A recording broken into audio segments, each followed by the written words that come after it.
What is going on, full-time family? This weekend, UFC Norfolk goes down, and of course, the main event's going to be between Joseph Benavidez versus Deiveson Figueiredo for the UFC's flyweight title, the vacant flyweight title that Henry Cejudo vacated, as he looks to potentially defend his 135-pound belt and even looks to move up to 145 pounds. But Cejudo seems to be done with this 125-pound division. With that being said, it already kind of puts a damper on the title fight, which is the main event. And if you look at the rest of the card, this has got to be by far the worst fight card, as far as UFC is concerned, that we've seen all year. Of course, we're only about 3 months into the year, but still, this card is very lackluster. I mean, you can see the main card on your screen, and on my last prediction and breakdown video, I was like, P.S. guys, these cards are pretty stacked. All the way from the Fight Pass prelims, there's this guy, this guy, this guy. Hey, I'm even interested in this fight. On this fight card, that's not the case. The most accomplished fighter on the undercard is Marcin Tybura, and after him, there's nobody. I mean, I see maybe Tom Breeze, Brandon Allen. This is a pretty bad fight card, guys. So we're going to get straight into the main card breakdown. Probably be one of the quicker ones. We're going to start, of course, with Grant Dawson versus Derek Minner. There's probably 3 fighters on this main card that don't even belong in the UFC, if we're being completely honest. And Derek Minner is one of those guys. I mean, to be fair, he did earn his way to the UFC with the win in the Contender Series, but this is his first fight in the UFC in 34 pro fights. He's 24-10, and he's just now making his way to the UFC. He's 29 years old, but I mean, already having 10 losses on the regional scene is a little concerning, especially if you look at the fact that he lost his first fight on the Contender Series where he got finished in the first round. So he got a second chance, and he ended up getting a finish himself. Now he's going to be stepping into the UFC, making his UFC debut against Grant Dawson. I'm, of course, going to be taking Grant Dawson in this fight. He's got legit UFC experience already. He's fought Mike Trizano and beat Mike Trizano. He's fought Julian Erosa, and he also earned his way to the UFC by getting a first or second round submission on the Contender Series. But he's already got 2 legit UFC fights. He's definitely beat one legit guy in Mike Trizano. Julian Erosa even is decent. So I definitely like Grant Dawson to win this fight. Moving on, we got Megan Anderson versus another person who probably should not be in the UFC. 4-0 Norma Dumont. She's only got 4 professional fights, no amateur fights, and the last girl she fought was 13-8, and she only beat her by a majority decision.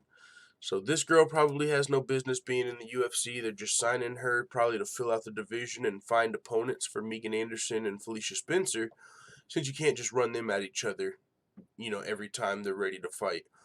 So Norma Dumont probably shouldn't be in the UFC. I'm going to be taking Megan Anderson. We know Megan Anderson's grappling is pretty suspect, so maybe Norma Dumont can come in and try and capitalize on Megan Anderson's lack of a ground game. Or maybe Megan Anderson can come in here and show everybody, hey, I'm working on my ground game. Even though I'm going to fucking be out wrestling a can, I can still wrestle somewhat. So maybe that's what this is. Megan Anderson trying to gain some confidence in her ground game. Maybe the UFC's trying to help her do that.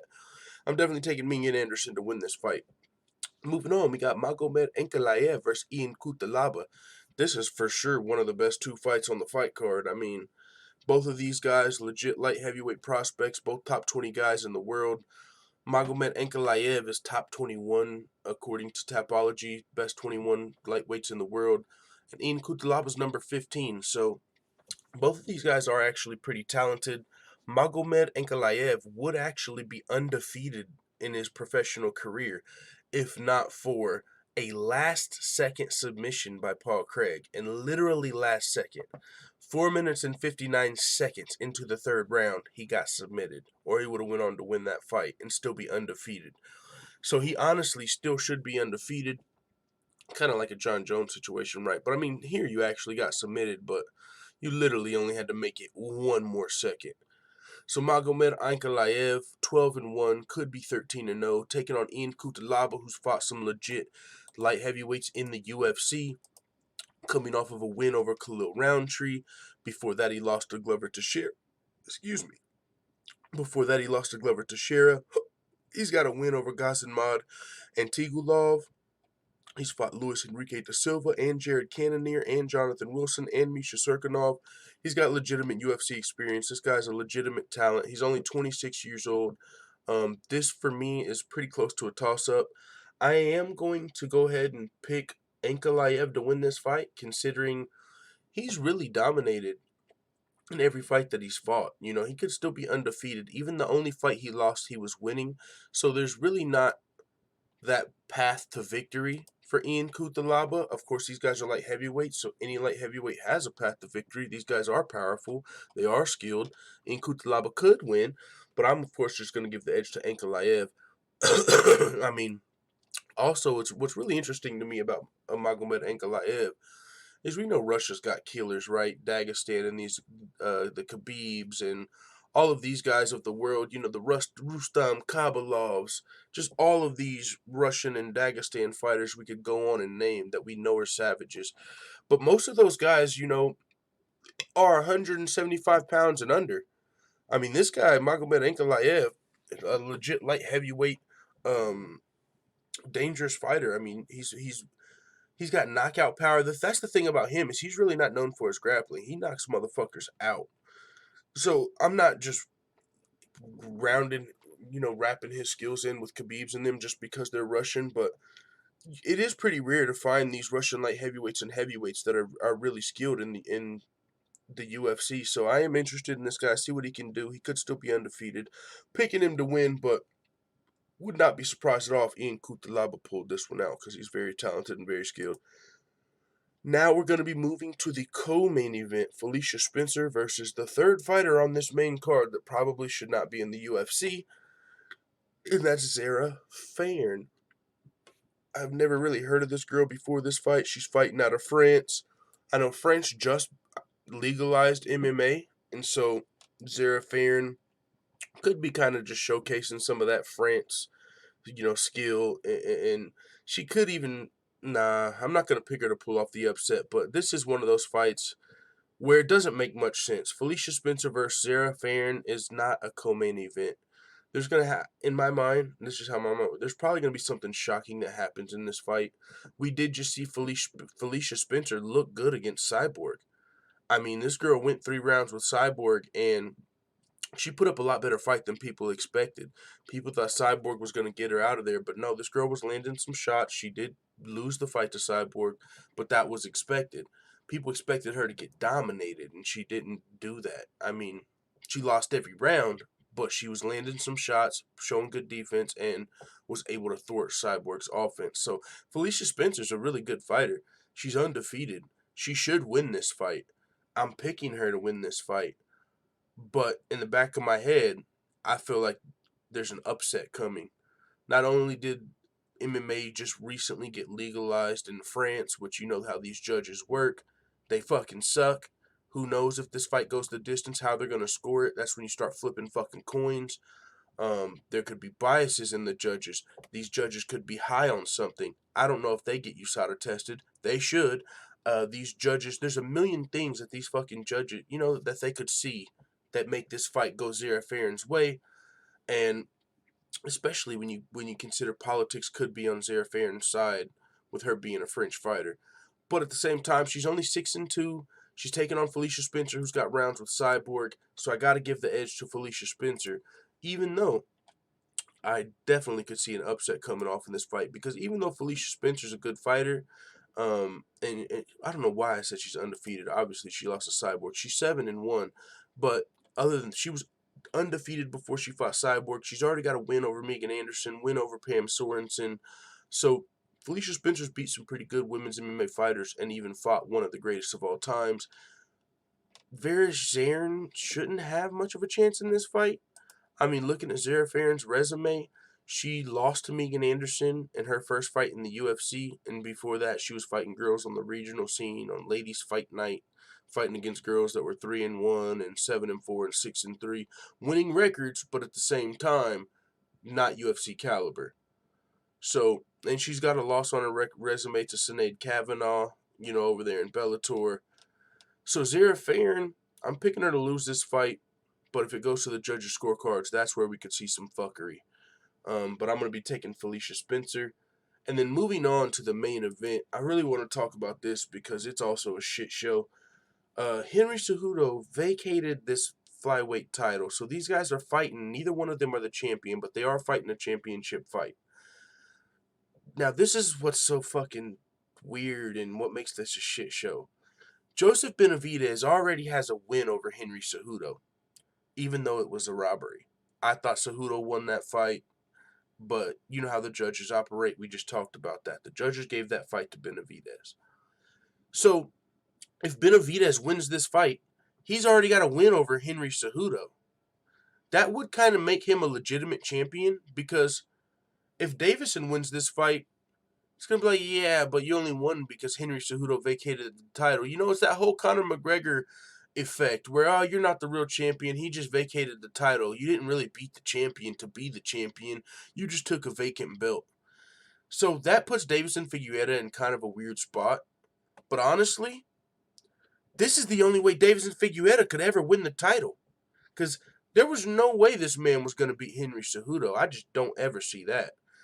Deiveson Figueiredo he's good, but I mean, he lost the grappling to Jussier Formiga, if I'm not mistaken, and Henry Cejudo is by far the best grappler in the flyweight division, hands down.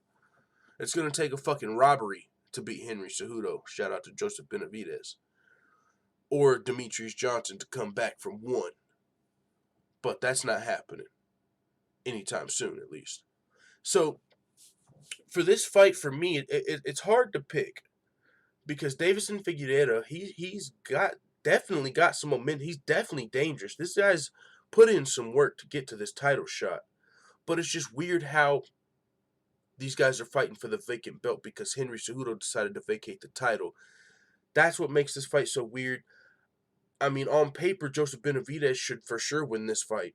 He finished Jussier Formiga. Figueiredo lost to Jussier Formiga. So these guys have fought common opponents. Benavidez has fought the best fighters in the world. He's fought Cejudo. He's beat Cejudo. He's fought Demetrius Johnson multiple times. Joseph Benavidez has been one of the best flyweights in the world for a long time. He just had the issue of Demetrius Johnson being there the same time as him. Or else Benavidez would have already grabbed the gold at least one time. He 100% would have been the champion at least once if he wasn't reigning at the same time as Demetrius Johnson. Joseph Benavidez, I don't underrate him. But now he's 35. He's 36 years old, 35 years old. He's getting up there in age. You got to be thinking he's probably going to be leaving his prime sooner rather than later. Figueiredo's probably approaching his prime, entering his prime. Politics, if that's something you're considering, which I have trouble not considering politics. I always consider politics. I really believe politics are on Figueiredo's side in this one. That's a whole nother conversation as to why we can have in the Discord or on another day. But I do feel like politics would be on Figueiredo's side in this fight. But with that being said, this is a close fight. I hate kind of going with politics because a lot of people, don't even like to have the politic conversation. But especially on a lackluster main event where there's not going to be many people watching, that's really where politics can kind of take over, because the powers that be, I feel like, kind of know, hey, no one gives a shit about this card, so we can kind of get away with whatever we want. And no one's really going to even pay attention. So if this does go to the judges' scorecards and Benavidez does get robbed, I don't think anybody's going to care. No one's going to be paying attention to this fight card to even see it happen. You just read about it the next day. And I think that's a really likely scenario. This is one of the two best fights on the card. There's really only two fights on this card that I give a shit about, and that's very rare. I'm somebody that can find a diamond in the rough. I'll look at the Fight Pass prelims and find shit that I like. But I really only give a shit about Ankalaev versus Kudalaba and Benavidez versus Figueiredo. I mean, sure, this Zara Dos Santos girl can pull off some upset. This new Mont chick, maybe, but that wouldn't even be surprised. It's not like they're fighting some fucking killers. Felicia Spencer and Megan Anderson, they're good fighters, but They're not nobody's fucking, world beater. So I'm gonna go ahead and take the upset in Figueiredo. Also, I looked at the odds. Figueiredo's, it's literally like a toss up. I really feel like Benavidez should be more of a favorite. That kind of plays into politics in my head too. I feel like politics are on Figueiredo's side because the odds are a little sketchy. So I'm picking Figueiredo in this fight to win this fight. I'm taking Felicia Spencer in the co-main event. Those are my two picks for the two main fights. And I'm taking Magomed Ankalaev, Megan Anderson, and Grant Dawson to get W's this weekend. With that being said, hopefully everyone's watching this card. I definitely know it's not the most stacked, but I know some of you guys are hardcore. Some of you will be watching, especially if you ain't got shit to do on your Saturday. What's better than throwing on some of the some fights? I was gonna say the best fights in the world, best fighters, because it's the UFC, but not with this card. So with that being said, it is what it is. Let the full time family know what you think in the comments. I am out.